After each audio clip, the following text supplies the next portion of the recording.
대종몽생의 백승조입니다. 오늘은 행정법 상식 강의 두 번째 시간이 되겠습니다.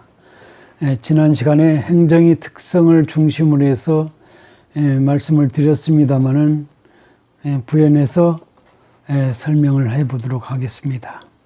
우선 행정은 공익을 실현하기 위한 활동이다라고 했습니다. 두 번째로 행정은 행정법적인, 공법적인 권리 주체한 활동을 행정이라고 그랬습니다. 그런데 이 공법적인 권리 주체는 우리가 알고 있는 행정관청, 행정기관 이렇게 연상해 볼 수 있는데 이런 것 이외에도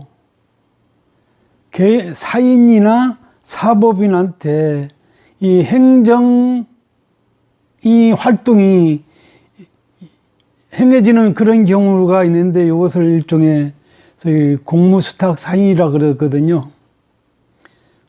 우리가 알고 있는 예컨대 시나 군 아니면 도청 입장에서 직접 자신들이 처리하는 것이 원칙이었으나 굳이 우리가 안 해서 사인이나 사법인에 맡겨서 처리하는 것이 일처리의 어떤 효율성이라든지 어떤 그 대민 서비스 측면에서 보다 더 유용할 것이라는 그런 판단을 해서 관련 법령에 근거해서 맡겨서 처리하는 경우, 이것을 우리가 공무수탁 사인에 의한 그런 행정 처리라고 우리가 말할 수 있거든요. 근데 사립대학에서 교육부 장관을 대신해서 총장이 학위를 수여하는 경우라든지 국토의 계획 및 이용에 관한 법률에 의해서 어떤 특정 지역에 개발하는 경우, 토지를 수용하는 경우, 사업 시행자가 그 토지 수용령을 발동하는 경우 그 사업 시행자가 공무수탁 사인으로서 행정을 대신해서 그런 일들을 법령에 근거해서 행할 수 있게 되는 경우를 우리가 공무수탁 사인으로 이해할 수 있을 것입니다. 그 다음 세 번째 특성으로는 행정은 개별적인 사안에 규율을 위한 어떤 그 구체적인 조치라고 우리가 말할 수 있습니다. 예컨대 여러분이 시청이나 군청, 도청에 가서 예컨대 어떤 건축 허가를 신청했을 경우 그 허가를 받는 경우 그것은 어떤 나 개인을 위한 어떤 구체적인 사안에 대해서 민원인이 신청에 대해서 그것을 내부적인 심사 절차를 거쳐 가지고 가부를 판단해서 최종 결재권자가 결재해서 허락이 되는 경우 우리가 건축 허가를 받았다. 그 다음에 어떤 이 행정기관에 가서 이 식품위생과에 들러가지고 이런데 불경기 중이지만은 어떤 음식점 영업 허가를 내기 위해서 민원인으로서 신청했을 경우 거기서 내부적인 심사 절차를 거쳐서 어떤 음식점 영업 허가를 내주는 경우 이것은 개별적 구체적인 어떤 행정의 조치로 우리가 이해할 수 있다는 것을 연상해 보신다면 이런 세 가지 특질에 대해서 여러분이 좀 그런 대로 이해되지 않을까 하는 그런 말씀을 드려보겠습니다. 행정의 개념하고 특성에 대해서는 여기까지 마치고 오늘은 공행정의 유형들에 대해서 한번 말씀을 드려보겠습니다. 지난 시간에 행정은 매우 다양하다. 그 다음에 통일적으로 이게 설명하는 것도 쉽지 않다. 이렇게 됐는데 그런 관점에서 학자들이 자신이 어떤 판단 기준에 따라서 이렇게 저렇게 좀 분류해 놓은 어떤 그런 기준들이 있는데 그 중에서 제가 보기에 상식적으로 좀 이해의 어떤 그 상식도를 높일 수 있는 측면을 본다면 여기서 주체에 의한 분류, 활동 내용 또는 목적에 의한 분류라든지 그 다음에 어떤 그 구속 정도에 의한 분류, 그 다음에 법률 효과에 의한 어떤 분류가 있는데 그저 뭐 어떤 분류 개념이 중요한 것이 아니라 어떤 행정이 이제 이루어졌을 경우 어떤 사후적 측면에서 민원인 입장에서 내가 어떤 그 권익을 쟁취하는 데 어떤 그 방법론을 어떻게 찾아내기 위해서 필요성이 있다 보기 때문에 이런 분류 기준을 중심으로 해서 공행정의 유형을 여러분한테 한번 말씀을 드려보도록 그렇게 하겠습니다. 우선 주체에 의한 행정이 분류가 되겠는데 이 경우는 국가행정, 자치단체 행정, 그 다음에 기타 공법인에 의한 행정 뭐 이렇게 분류하고 있습니다. 여기서 공법인이라는 것은 소위 그 행정관계법에 의해서 설치된 그 다음에 어떤 그 공공의 이익을 위해서 기능을 수행하고 있는 뭐 이런 법인을 우리가 소위 그 공법인 뭐 개념으로 이해할 수 있지 않느냐 하는 그런 말씀을 우선 드려보겠습니다. 우선 국가 행정이 되겠는데 이것은 국가가 스스로 행하는 행정이다. 그리고 그 효과는 전국에 미친다 이래 됐습니다. 반대로 지방행정인 경우는 관할 구역에 미치겠죠. 그죠? 제주 자치도라면 제주도 전역, 뭐 성북구라면 성북구 전역에 이 특정한 어떤 행정 처분이 이루어졌을 때 그 효력이, 법적 효력이 미치게 된다는 그런 말이 되겠죠. 그죠? 근데 이 국가 행정은 소위 그 중앙청에서 모두 행사하는 것이 아니라 예컨대 국토교통부든지 뭐 여타 교육부 등 뭐 이런 이 부처를 연상해 본다면 부분적으로는 그 지방에 맡겨서 위임해가지고 처리하는 경우가 있다 이거죠. 물론 관련 법령에 근거해서 맡겨서 처리하고 하도록 되어 있기 때문에 설령 국가행정의 범죄에 포함될 줄이라도 지방자치단체나 그의 기관에 맡겨서 행사되는 경우 이것은 뭐 지방자치법에서 관련 근거가 명시되어 있거든요. 그래서 국가행정 중에 자치단체가 행사하는 행정을 우리가 단체임 행정이 되겠죠. 그래서 예컨대 제주도의 경우라면 제주자치도 명의로 행사되어야 되는 경우, 그 다음 그의 기관, 그러면 도지사에 맡겨진 경우는 도지사 명의로 행해지는 국가행정이 있을 수 있다는 것입니다. 그래서 국가행정이 지방에 맡겨지는 경우 지방자치법에 근거해서 맡겨지는데 그 위임행정은 두 가지가 있다. 자치단체 명의로 맡겨지는 행정이 있을 수 있고 그 기관, 기관 여기서는 통상은 소위 그 행정기관, 행정관청이란 용어로 쓰여지거든요. 그래서 예컨대 성북구청장, 행정관청, 행정기관입니다. 제주도지사, 행정관청, 행정기관입니다. 그죠?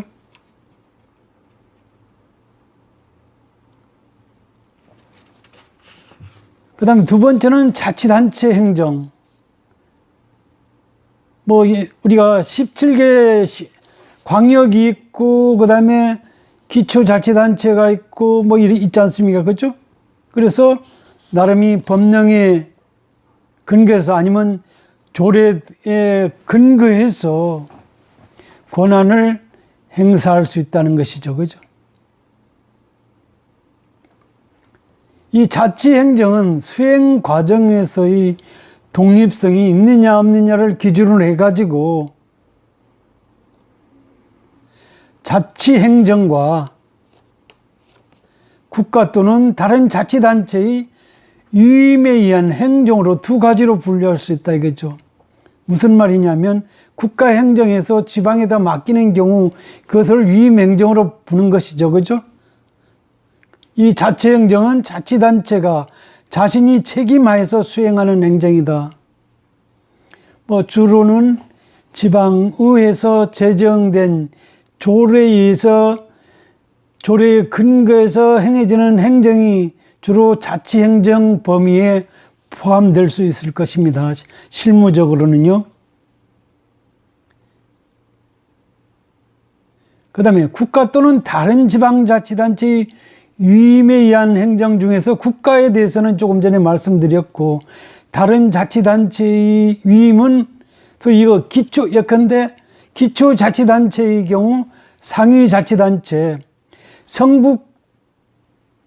성북구청장이 맡을 그 행정 중에는 서울시 어떤 그가 위임한 행정이 있을 수 있는데, 그럴 경우 다른 자치단체의 위임에 의한 행정이 될 수 있다는 것이 되겠습니다.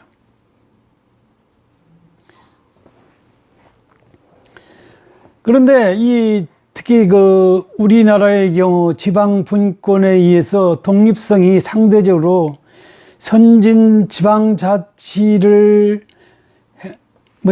설치하고 있는 이런 나라들에 비해서 독립성이 상당히 뒤처져 있거든요. 이게 상당히 문제로 작용하고 있고, 게다가 여러분 잘 아시겠습니다만은 재정 자치가 상당히 미약하다는 점이 심각한 문제로 이제 대두되고 있지만은, 우리나라의 경우에 엄밀한 의미에서는 본래 이미 어떤